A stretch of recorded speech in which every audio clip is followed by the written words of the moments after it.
শাহাদাত হোসেন, দেশ টিভি, ঢাকা। এবারের নির্বাচনে অব্যবস্থাপনার নজির সৃষ্টি হতে যাচ্ছে এমন মন্তব্য করে বিশ্লেষকরা বলছেন, নির্বাচনে সবার জন্য সুযোগ সৃষ্টি করতে পারেনি নির্বাচন কমিশন। তাছাড়া সহিংসতা দমনেও উপযুক্ত ব্যবস্থা নিতে পারেনি তারা। সকালে রাজধানীর বীজ মিলনায়তনে এই সংক্রান্ত এক আলোচনায় বিশ্লেষকরা এবার তরুণ, নারী ও সংখ্যালঘুদের ভোটাধিকার নিশ্চিত করার পাশাপাশি মানুষের মধ্যে বিরাজমান ভয়ভীতি দূর করারও আহ্বান জানান। তরুণ, নারী ও সংখ্যালঘুদের ভোটাধিকার নিশ্চিত কিভাবে হবে এ বিষয়ে বুধবার সকালে রাজধানীর বীজ সভাকক্ষে এক আলোচনা সভার আয়োজন করা হয়।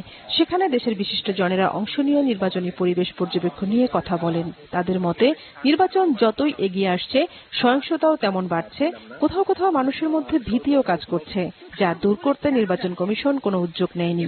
এত কেওটিক অবস্থা কখনো দেখিনি। কেওটিক কেন আমি বলছি, নির্বাচন কমিশনের দ্বান্দ্বিক ইনস্ট্রাকশন, তাদের ভেতরকার ল্যাক অফ কোহিশন আমাদেরকে খুব চিন্তিত করে দিচ্ছে। যেই ইসির নজরদারিতে কোনো প্রচারণায় বাধাই নাকি পড়ছে না, সেই ইসি যখন নজরদারি বাড়াবে তখন ইলেকশনের কি পরিণত হবে এটা ভেবে আমার আশঙ্কা, আমার বুক দুরুদুরু করতে থাকে। আমি মনে করি নজরদারি করতে হলে নির্বাচন পর্যবেক্ষকদের করতে হবে, আমাদের মিডিয়াকে করতে হবে, আমাদের তরুণ সমাজকে করতে হবে। এবারে নির্বাচনের চরম অব্যবস্থাপনা দেখছেন সাবেক নির্বাচন commissioner M Sakhawat Hossain. Vote গ্রহণকে কেন্দ্র করে যানবাহন চলাচল সহ বেশ কিছু সিদ্ধান্তের সমালোচনা করেন বক্তারা। প্রশ্ন তোলেন নির্বাচন পর্যবেক্ষণ নিয়েও। নির্বাচনের দিনটা, সেই দিন কেন আমরা ডিজিটাল বাংলাদেশকে স্থগিত করে দিতে চাই? সেই দিন কেন আমরা মোবাইল কারো হাতে থাকতে দিব না? সেই দিন কেন আমরা কাউকে গাড়ি করে যেতে দিব না ভোট কেন্দ্র পর্যন্ত? ইলেকশন কন্ডাক্ট করেছে, ইলেকশনে আবার সেনাবাহিনীও কাজও করেছে, এইরকম অব্যবস্থাপনা কিন্তু দেখা যায়নি। এবং শুধু তাই না, প্রার্থী বদল হচ্ছে, প্রার্থীর মার্কাও বদল হচ্ছে। তো ইলেকশন কমিশন এখন কি করবে? এখন ওইটাকে স্থগিত রাখা ছাড়া যদি রাতারাতি তারা ব্যালট পেপার করতে পারবে কিনা আমি জানি না।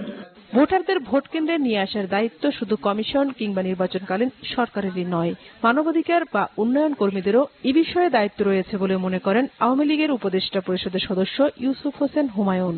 মানবাধিকার সংগঠন আছেন, তাদের একটি দায়িত্ব বলে আমি মনে করি যে প্রচার ও বিচার ইলেকশন আগে করা উচিত ছিল, তোমাদের কোনো ভয় নেই।